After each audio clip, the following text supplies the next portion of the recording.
là, c'était donc un débat qui voulait un peu sortir justement de l'histoire, du travail de l'historien, et voir les différentes façons dont on peut parler de la commune à travers l'engagement, à travers la littérature, à travers les arts plastiques. Et il y a beaucoup de façons de parler de la commune. Il n'y a pas un monopole, pour moi, très clair, il n'y a pas un monopole de l'historien pour parler de la commune. Il y a bien d'autres façons d'en parler, et qui engagent peut-être plus la mémoire, mais toi qui ont des liens avec l'histoire. Donc je vais commencer par toi, Claudine.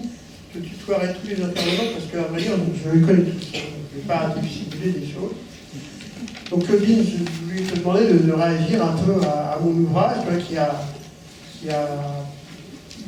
vécu un engagement pour la commune comme un des éléments, je pense, les plus intimes et les plus forts de ce que tu ressens.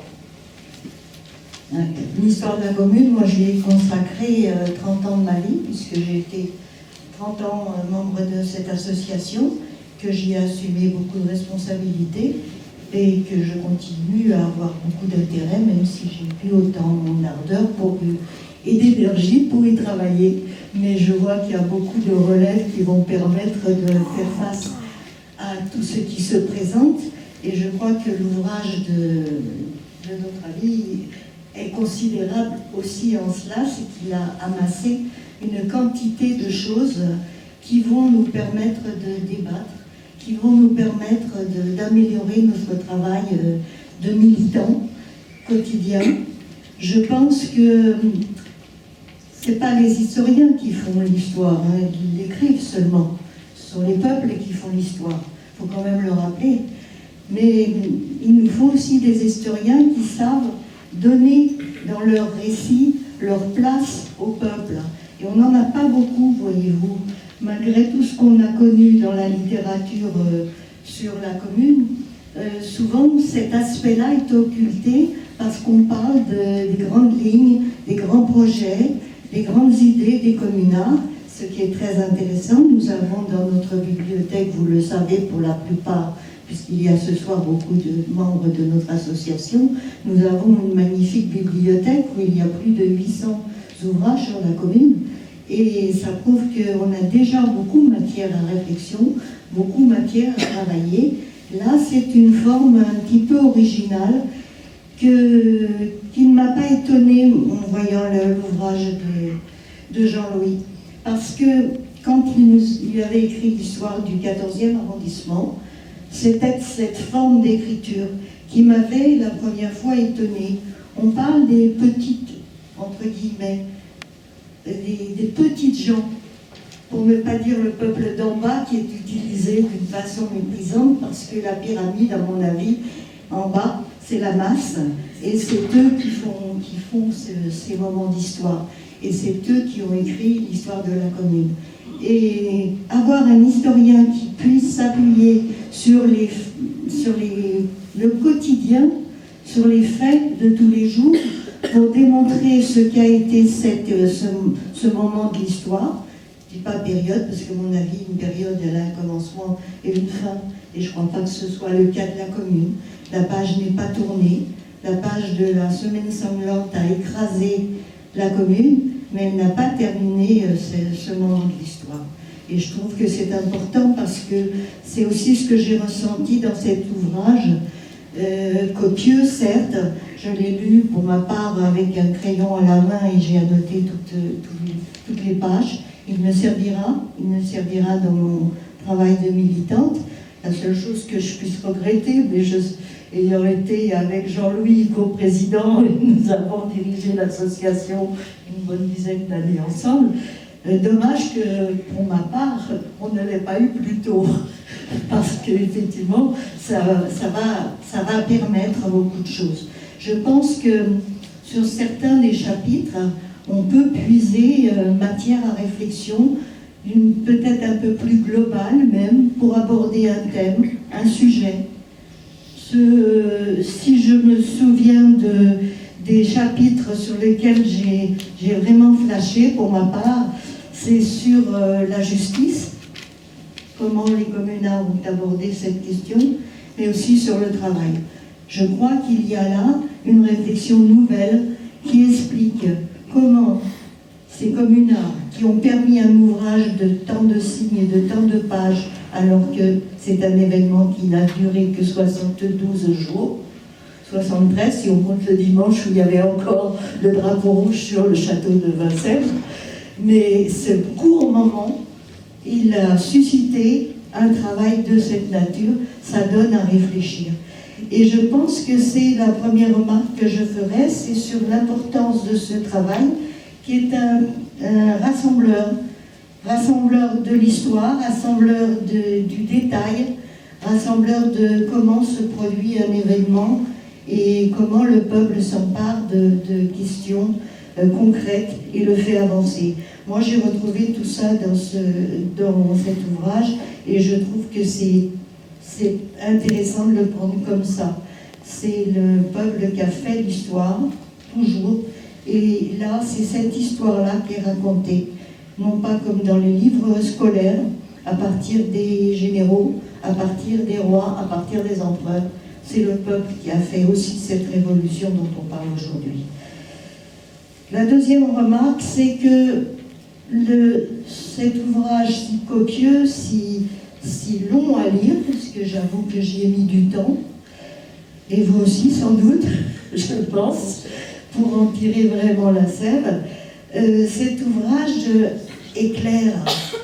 Je crois que la façon d'avoir présenté, avec chaque fois ce moment de résumé, que j'ai pas toujours pris en totalité, bien évidemment, mais de présenter de cette façon ce travail permet d'y voir clair et d'avancer dedans. Et ça, c'était remarquable parce que c'est pas si facile. Même quand...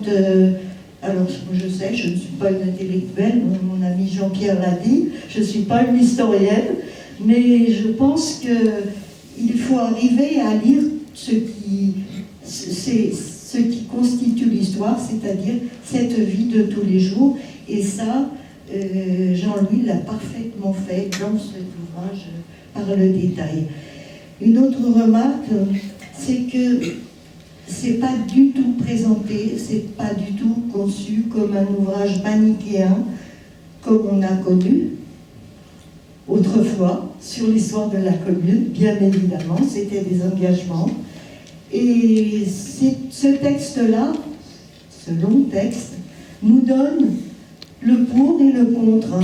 Je ne vois pas et ça m'a fait beaucoup hésiter au début dans la lecture, il n'y a pas d'indication sur la façon de penser telle ou telle décision des communards. Jamais. Je ne l'ai pas trouvé dans l'ouvrage, peut-être je l'ai mal lu, mais il y a toujours l'avis pour et l'avis contre la proposition. Et c'est ce choix, c'est cette réflexion qui nous permet une ouverture d'esprit, qui nous permet de nous poser la question autrement sur ce que nous a apporté ce temps riche qui n'est pas terminé de ce moment de l'histoire sur une prise du pouvoir par le peuple. C'est vrai qu'il y a eu beaucoup de mouvements de révolte, de révolution dans notre histoire de France. C'est aussi la caractéristique de notre peuple, mais rarement le peuple a pris le pouvoir. Alors il l'a fait là à l'échelon d'une ville et c'est restreint, il est vrai, mais quand on pense à tout ce que ça a amené comme proposition, elles nous servent encore de réflexion aujourd'hui. Cette façon aussi de présenter les choses nous permet d'y réfléchir mieux, de ne pas se dire, ben voilà, les choses elles sont comme ça ou comme ça. Non, le livre vous proposera de réfléchir à une autre façon. Il y a comme ça, on peut voir cette réponse, on peut en voir une autre et on peut en voir d'autres. Et voilà, moi je pense que c'est une réponse à nos questions. Comment les communards ont-ils pu, en si peu de temps, proposer autant de textes, et pu faire avancer tellement le progrès social, qu'ont pu faire avancer la condition ouvrière, la condition des femmes. Il n'y avait pas Internet, il n'y avait pas de moyens de transport, mais comment ont-ils fait? J'ai lu dans un moment de cet ouvrage qu'un texte sur le travail, ils ont mis 4 jours pour le faire. Et combien il nous faut de temps maintenant, avec Internet, avec le téléphone, avec nos moyens, avec nos ordinateurs, pour faire avancer un texte. Mais comment faisaient-ils? Ils parcouraient, on le sent dans cet ouvrage, ils parcouraient Paris dans tous les sens. Ils se donnaient rendez-vous, et ce qu'ils savaient faire, et ce qu'on a peut-être oublié, c'est de travailler d'une façon collective. Et ça, je le retrouve toujours dans l'ouvrage. Ce travail collectif, c'est une leçon qui nous est donnée et qu'il faudrait retrouver pour avancer, travailler beaucoup plus collectivement. Voilà, ces 2 petites remarques que je voulais faire. Je regarde si je n'ai pas... Merci. Voilà, je pense que je regarde mes notes pour voir si je vous ai rien oublié. On va reprendre la parole. Je reprendrai la parole si nécessaire, effectivement. Mais je crois que c'est les grandes lignes que je voulais souligner. Merci.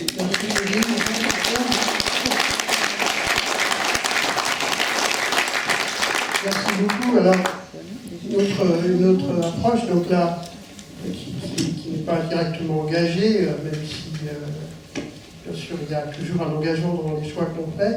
Donc, comment apporter une histoire plus romancée, tu as effectivement écrit bande dessinée, tu as écrit un Louise Michel qui se veut romancé. Donc comment on articule un travail qui n'est pas directement historique au travail même de l'historien que je peux faire? Donc voilà, donc en fait c'est une biographie romancée sur Louise Michel du ventre de sa mère qui était domestique dans un château de Haute-Marne jusqu'à son départ en Nouvelle-Calédonie. Voilà, donc c'est un peu toute sa vie, dont un passage pendant la Commune. Donc en fait, quand j'entendais Jean-Louis parler, je me disais qu'en fait la part d'imaginaire n'est pas mise au même endroit quand on est romancière. Déjà, moi j'aurais adoré avoir ce livre au moment d'écrire le roman, parce qu'évidemment les romanciers puisent dans les ouvrages des historiens, puisent quand c'est possible dans des archives directement. Et donc, pour m'être servi dans un autre ouvrage du livre sur le 14e arrondissement qu'il a écrit, un ouvrage qui se passe dans les années 20 à Paris, je sais qu'effectivement, ce genre d'histoire totale, c'est un matériau extrêmement précieux pour les romanciers, parce que justement, ça fourmille d'anecdotes, de détails, de vie quotidienne, etc. Et c'est aussi la base d'un contexte dans les romans historiques que moi j'aime. Donc ça, c'était pour faire un lien avec sa nouvelle histoire de la Commune. Je pense que les futurs romanciers et romancières qui écriront des romans qui se passent pendant cette période vont avoir, grâce à cet ouvrage, une somme de contextes assez génial pour écrire des romans. Je pense notamment chez Albin Michel, où ils vont bientôt sortir un roman jeunesse qui va se passer pendant la Commune. Je conseille ce livre à l'écrivain qui va le faire. Ensuite, donc moi, par rapport à Louise Michel, ce que je peux dire, c'est que c'est vrai que c'était compliqué et ambivalent pour moi au départ de m'attaquer en tant que romancière à Louise Michel, parce que c'est une icône. Donc c'est toujours difficile de se dire qu'est-ce que je vais faire, moi, en tant que romancière, d'une figure révolutionnaire aussi célèbre, aussi adorée, idolée ou détestée. Et en fait, l'idée, c'est que, voilà, contrairement aux historiens qui effectivement mettent aussi une forme d'imaginaire dans leur travail, moi, l'imaginaire va être dans l'idée, il faut que je construise une narration, il faut que ce soit une histoire où il y ait un récit où il y a du suspense, un récit qui va entraîner des lecteurs, lectrices de tous âges, à partir de 13-14 ans jusqu'à 99 ans, dans l'envie de tourner la page, l'envie de savoir ce qui va lui arriver. Donc il faut trouver comment je vais, moi, incarner Louise Michel de cette façon-là romanesque. Ça veut dire que moi, en fait, je dois donner une voix à Louise Michel. Et cette voix de Louise Michel, c'est aussi ma voix de romancière, et je l'assume. Donc cette zone grise, on va dire, entre les pavés dont parle mon père, ou cette frontière entre les continents, pour le romancier, c'est plutôt l'idée d'assumer que moi, je vais avoir ma vérité de romancière. Et c'est un contrat entre moi et les lecteurs-lectrices. Ils savent qu'ils vont lire un roman. Donc ils vont lire l'interprétation subjective d'une histoire vraie à travers ma vision à moi de romancière. Et ça, c'est effectivement, il faut aimer le roman historique. Ça, c'est l'idée c'est du roman, c'est de la fiction. Après, chacun a ses propres niveaux d'appropriation de l'histoire pour en faire du roman. C'est-à-dire, moi, j'aime bien être au plus près des faits. Je ne change jamais les faits, par exemple. Je ne vais pas combler des trous trop énormes dans l'histoire par quelque chose que j'invente complètement. Ça, je ne vais pas le faire. Je vais, par contre, imaginer des scènes. Je vais, si, par exemple, Louise Michel... Donc, évidemment, alors pour Louise Michel, par exemple, je me suis dit, tiens, génial, il y a ses mémoires. Il y a ses mémoires et il y a la commune. Donc 2 pavés, je me dis ça va être simple finalement, j'ai directement 2 énormes sources de travail imprimées pour travailler. Donc j'ai lu les mémoires et j'ai lu la commune, et puis encore d'autres textes qu'elle a écrits parce qu'elle-même était romancière, poète, etc. Et finalement c'était très très très compliqué parce que c'était très compliqué de me détacher de la voix de Louise Michel. Parce qu'elle est tellement présente et elle a tellement écrit sur elle, à une époque où elle avait déjà une propre vision de son passé et elle était déjà une figure connue, donc elle écrivait aussi sa propre hagiographie. Et là, je me disais, moi, comment je vais trouver ma voix là-dedans ? Et finalement, il a fallu que je me détache totalement de ses mémoires et que je me détache totalement de ce qu'elle avait écrit pour trouver sa voix. Donc, j'ai dû aller à Vroncourt, donc dans le village où elle a grandi, en me disant ça va peut-être me rapprocher d'elle. Il fallait que je me sente proche de cette icône pour écrire. Et là, elle m'impressionnait trop quelque part. Donc je suis allée à Vroncourt, j'ai visité son école, qui est un petit musée aujourd'hui. J'ai fait le chemin qu'elle prenait pour aller du château où elle a grandi, qui n'existe plus, à son école. J'ai parlé à des habitants du village pour essayer de me sentir plus proche d'elle. Alors j'ai par exemple rencontré des anciens agriculteurs à la retraite qui me disaient, nous, quand on était enfants... c'était très bizarre, on savait qu'il y avait une Louise Michel qui avait écrit, mais alors quand on parlait de Louise Michel, il fallait signer avec le curé du village parce qu'elle avait tué des curés. C'était quelqu'un qui était vu comme quelqu'un de négatif et de dangereux dans ce village, encore dans les années 50-60. Et là, il me racontait que la bascule a été en 1971, au moment du centenaire, où ils ont fait des premiers monuments à la mémoire de Louise Michel dans le village, et où tout d'un coup on s'est dit c'est quand même quelqu'un de connu, alors même si elle a tué du curé, même si c'est une révolutionnaire et qu'on se signait il y a encore 20 ans en parlant d'elle, c'est quand même prestigieux pour notre village. Et là, le regard sur elle dans le village a changé. Et tout ça, ça me rapprochait d'elle finalement, de toutes ces visions qu'on a d'elle, ça me la rendait plus proche, plus humaine aussi.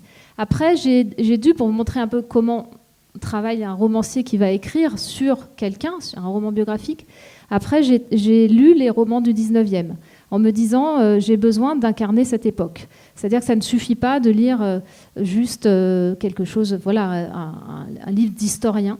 Je me suis refait tous les classiques du 19e pour me plonger dans cette histoire. Je crois qu'on atteint la limite. D'accord. Pour me plonger dans toute cette histoire de la ruralité. Et donc, j'ai de la ruralité de Haute-Marne, de la ruralité et puis de l'histoire de Paris. Et puis après, j'ai aussi interviewé des spécialistes, etc. Et puis à force de mélanger toutes ces sources, j'ai fini par trouver la voix très intime et personnelle qui était la mienne de Louise Michel pour pouvoir écrire son histoire romancée. Et puis voilà, mais j'ai plus de temps. Donc écoutez, je vous souhaite une bonne suite de conférences. Merci. Merci, Carole.